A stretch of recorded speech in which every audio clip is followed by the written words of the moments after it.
Your Honor, people of the court, I think it's painfully obvious what we've all seen here today.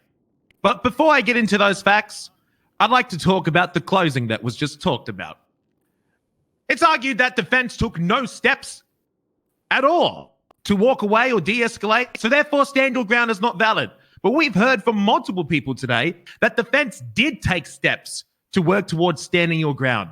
Courtney not only asked officers to leave from property that they were trying to defend, but Aubrey, as they even admitted themselves, did walk away. One representative of the building did walk away. He took a reasonable step. And as articulated here today, Brian refused to cooperate. He was trespassed from a property and then failed to leave.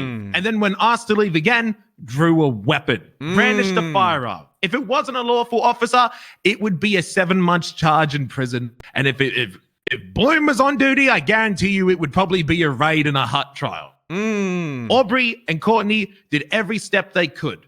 This court session has gone on 50,000 times longer than the people behind me, my defense, had time to think. Let's get real here for a minute. They had about 2 to 3 minutes to make a decision that would change their lives together. And they were doing the best they could.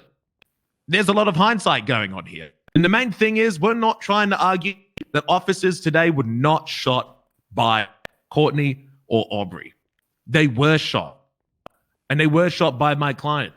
But they were doing it not with malice, but with self-defense and standing their ground, standing their property, and doing their best to defend their friends with an officer who was out of line and out of range and clearly going crazy, brandishing a firearm for no reason. I find it also highly hilarious that Brian is not mentioned as a witness from the prosecution.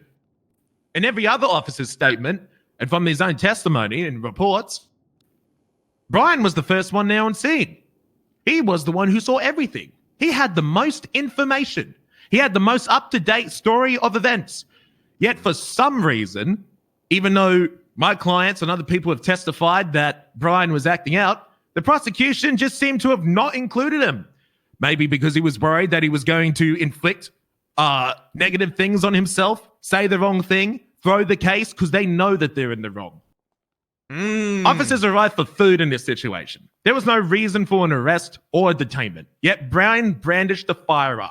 And at no point did any officer or anyone articulate a reason for this firearm to be drawn. Defendants were simply defending their property, their lives, and their friends. And then to the argument that clients made no attempt to report to any officers, how could they when they were down on the ground, incapacitated or in handcuffs? And then followed their lawyer's advice to plead the fifth until they get the full story and then report to officers, which they were unable to do as they were held until trial. 4HEAD cooperated with officers after the shooting. That's why it's not charged with resisting arrest. He complied with officers when they arrived and tried not to make it any more difficult than he was. Aubrey simply tried to move his friend out of danger. And then when officers arrived, simply complied. That's my lawyer. That's my lawyer, dog.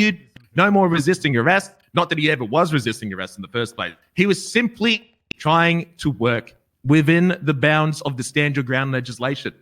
Brian escalated and pointed firearms at civilians. Courtney tried to de-escalate. And Courtney only fired a weapon when himself, others, and his property was in danger. Officers not only failed to leave when told, but there's no articulation as to why they stayed. I think it's pretty simple. The cops here today don't want to admit that their own stupidity, incompetence, and ego got one of their own members killed in self-defense today.